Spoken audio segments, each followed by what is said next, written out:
বাংলাদেশ বেতার সিলেট। এক্ষুনি শুনবেন আমাদের স্থানীয় সংবাদ। আসসালামু আলাইকুম।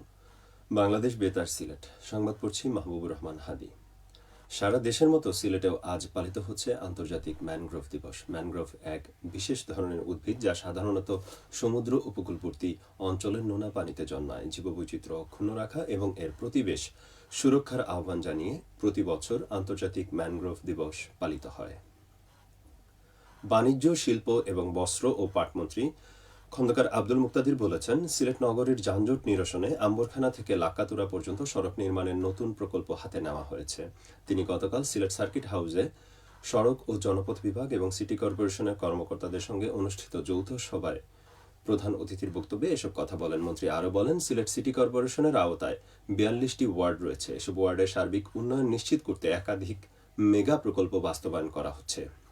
এইসব প্রকল্প বাস্তবায়নের মাধ্যমে সিলেট শহর আরও আধুনিক, পরিচ্ছন্ন ও সুশৃঙ্খল নগরীতে পরিণত হবে। একই সঙ্গে জলাবদ্ধতা নিরসন এবং সড়ক অবকাঠামো সংক্রান্ত প্রধান সমস্যাগুলোরও সমাধান হবে। সভায় সিটি কর্পোরেশনের প্রশাসক, জেলা পরিষদের প্রশাসক, জেলা প্রশাসক, অতিরিক্ত জেলা প্রশাসক, সিলেট উন্নয়ন কর্তৃপক্ষের চেয়ারম্যান সহ সড়ক ও জনপথ বিভাগের কর্মকর্তাবৃন্দ এবং গণমাধ্যম কর্মীরা উপস্থিত ছিলেন।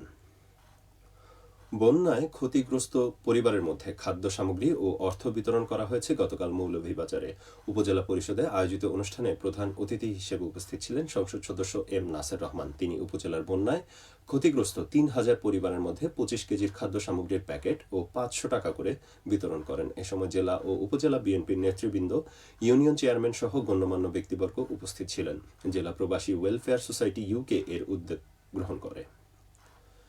সবুজ বনায়ন সৃষ্টির লক্ষ্যে গাছের চারা বিতরণ ও বৃক্ষরোপণ কর্মসূচি উদ্বোধন করা হয়েছে মৌলভীবাজারের শ্রীমঙ্গল উপজেলা। এ উপলক্ষে গতকাল উপজেলা পরিষদ সভাকক্ষে অনুষ্ঠিত সভায় প্রধান অতিথি হিসেবে উপস্থিত ছিলেন সংসদ সদস্য মুজিবুর রহমান চৌধুরী। এ সময় তিনি বলেন, অক্সিজেন সরবরাহ, বায়ু দূষণ ও জলবায়ু পরিবর্তনের ক্ষতিকর প্রভাব মোকাবিলায় বৃক্ষরোপণ ও সবুজ বনায়নের কোনো বিকল্প নেই। এতে প্রশাসন সহ উপজেলা পর্যায়ের বিভিন্ন অধিদপ্তরের ঊর্ধ্বতন কর্মকর্তাগণ উপস্থিত ছিলেন। পরে তিনি উপজেলার ২২৩টি প্রতিষ্ঠানের মধ্যে ৩টি করে গাছের চারা ও ৬টি সড়কের বনায়ন কার্যক্রম উদ্বোধন করেন। এর আওতায় প্রায় ১২,০০০ ফলদ, বনজ ও ঔষধি গাছের চারা রোপণ করা হচ্ছে। সিলেটের গোলাপগঞ্জ উপজেলা স্বাস্থ্য কমপ্লেক্সের চিকিৎসা সেবার মান বৃদ্ধি, অবকাঠামোগত উন্নয়নের লক্ষ্যে এক মতবিনিময় সভা গতকাল অনুষ্ঠিত হয়েছে। এ সভায় প্রধান অতিথি ছিলেন সংসদ সদস্য অ্যাডভোকেট ইমরান আহমদ চৌধুরী। সভায় হাসপাতালের সার্বিক চিকিৎসা সেবার মান আরও বৃদ্ধি, সেবা প্রাপ্তি সহজীকরণ এবং অবকাঠামোগত প্রয়োজনীয় উন্নয়ন নিয়ে আলোচনা করা হয়। অনুষ্ঠানে অন্যান্যের মধ্যে সিলেটের বিভাগীয় স্বাস্থ্য পরিচালক doctor Mahbubul Alam, civil surgeon doctor Mohammad Nasir Uddin সহ স্বাস্থ্য বিভাগের সংশ্লিষ্ট কর্মকর্তাবৃন্দ উপস্থিত ছিলেন। দ্য অপটিমিস্টস চাইল্ড স্পন্সরশিপ প্রোগ্রামের আওতায় শিক্ষা সহায়তা প্রদানের লক্ষ্যে সুনামগঞ্জে বৃত্তি পরীক্ষা অনুষ্ঠিত হয়েছে গতকাল। সরকারি জুবিলি উচ্চ বিদ্যালয় কেন্দ্রে আয়োজিত এ পরীক্ষায় জেলার ৪ উপজেলার ১৪টি মাধ্যমিক বিদ্যালয়ের নবম শ্রেণীর শতাধিক শিক্ষার্থী অংশ নেয়। পরীক্ষায় উত্তীর্ণ শিক্ষার্থীরা বছরে ১২,০০০ টাকা করে বৃত্তি পাবে। এছাড়া এসএসসি পাশের পর আরও ২ বছর এ সহায়তা অব্যাহত থাকবে। ডেঙ্গুর বিস্তার রোধে এডিস মশার প্রজনন স্থল ধ্বংস ও জনসচেতনতা বৃদ্ধির লক্ষ্যে সুনামগঞ্জ সদর উপজেলা প্রশাসনের উদ্যোগে গতকাল উপজেলা প্রশাসন চত্বর ও আশপাশের এলাকায় বিশেষ পরিচ্ছন্নতা ও মশক নিধন অভিযান পরিচালিত হয়।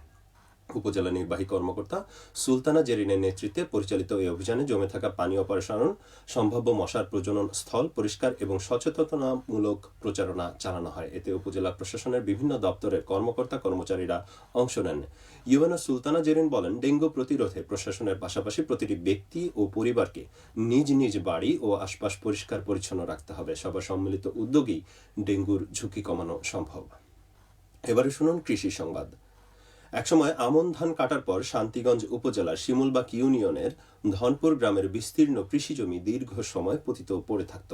এবার বাংলাদেশ ধান গবেষণা ইনস্টিটিউট সুনামগঞ্জ আঞ্চলিক কার্যালয়ের পরামর্শে পরীক্ষামূলকভাবে ৩০ বিঘা জমিতে ৩টি উন্নত জাতের আউশ ধানের চাষ শুরু করেছেন কৃষকরা।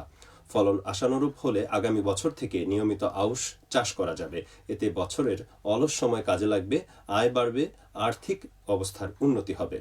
জমি উঁচু হওয়ায় আমনের পর দীর্ঘদিন পতিত থাকত। তাই কৃষকদের বীজ, সার ও কারিগরি সহায়তা দিয়ে আউশ চাষে উদ্বুদ্ধ করা হয়েছে। ফলে বছরের একটি অতিরিক্ত ধানের ফসল উৎপাদনের মাধ্যমে কৃষকদের ক্ষতি পুষিয়ে নেওয়ার পাশাপাশি ভবিষ্যতে সরিষা সহ অন্যান্য ফসল চাষেরও সুযোগ সৃষ্টি হবে।